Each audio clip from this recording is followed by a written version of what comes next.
खुलुमबाय आं प्रमोद खाख्लारि नोंथांमोनखौ आंनि चेनेलाव बयखौबो बरायबाय। दिनै आं नोंथांमोननि थाखाय माखासे गोनांथार रादाब लानानै फैदों। अन्नानै भिडिअखौ जोबजासिम नायलां। गिबि रादाबाव दङ बाक्सा जिल्लानि निकासियाव सानै उन्दै हिनजावसाखौ लांखारग्राखौ हमनानै गाग्लोबदों रायजो राजाफोरा। रायजो राजाफोरनि गाग्लोबनायनिफ्राय पुलिसा खुनुरोखोम रैखा खालामो गथ' लांखारग्रा हासनुर आलीखौ। बाक्सा जिल्लानि बरबरी पुलिस थानानि सिङाव थानाय दिगलदंगानिफ्राय सानै दुथाङा बाइकजों सानै उन्दै गथ'खौ लांखारो।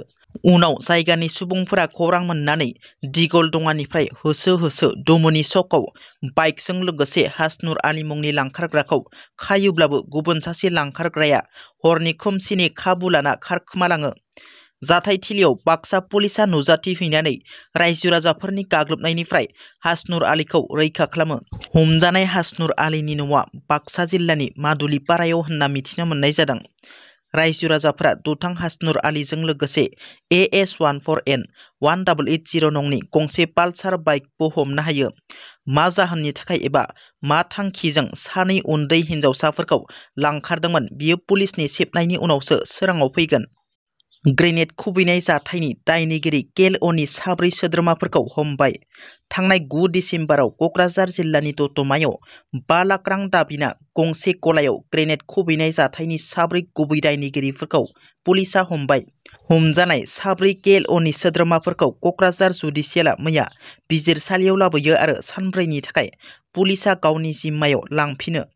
हमजानाय साब्रै KLOनि सोद्रोमाफोरखौ रामफलबिलनि 22 बोसोर बैसोनि कनक अधिकारी, सामथाइबारि सेरफांगुरिनि 19 बोसोर बैसोनि अर्जुन रय, दतमा हगमाबिलनि 22 बोसोर बैसोनि प्रसेनजित रय आरो दतमा सोनाब दाङारकुटिनि 34 बोसोर बैसोनि अनुपम रय होनना सिनायथिनाय जादों। दिनै क'क्राझारनि मिरु UPPLनि गाहाय मावख'आव अल कच राजबंशी स्टुडेन्टस इउनियन सुंद'बै आक्रासुनि बारग' आफादगिरि अर्जुन रायजों लोगोसे मिरु लोगो गाहाय नेहाथारि राजु रय, क'क्राझार जिल्ला कमिटि आक्रासुनि बारग' लोगो आफादगिरि बृन्दाबन रयमोनजों लोगोसे गुबुन गुबुन थाखोनि आक्रासुनि बारग' दैदेनगिरिफोरा दिनै बिटिआरनि गाहाय प्रमद बर' दैदेननाय राजखान्थि दोलो UPPLआव प्रमद बर' बिथांनि नुजाथिनायाव जयेन जाफैयो। गसाइगाव महकुमानि कसुगावआव BPF दोलोनि बिसायख'थि फोसावदिं मेल। सा 200निबो बांसिन BJP UPPLनि मददगिरिफोरा BPF दोलोआव जयनिं जायो। बे हाबाफारियाव बाहागो लायो BPFनि आफादगिरि हाग्रामा महिलारिया। खौरांगिरिनि सिगाङाव हाग्रामा महिलारि बिथाङा ओरैबायदि बुङो दि 2024 मायथाइयाव आं खननै लटारि मोनदों, बेनिखायनो BPF दोलोनि जाथ्राया मोजां।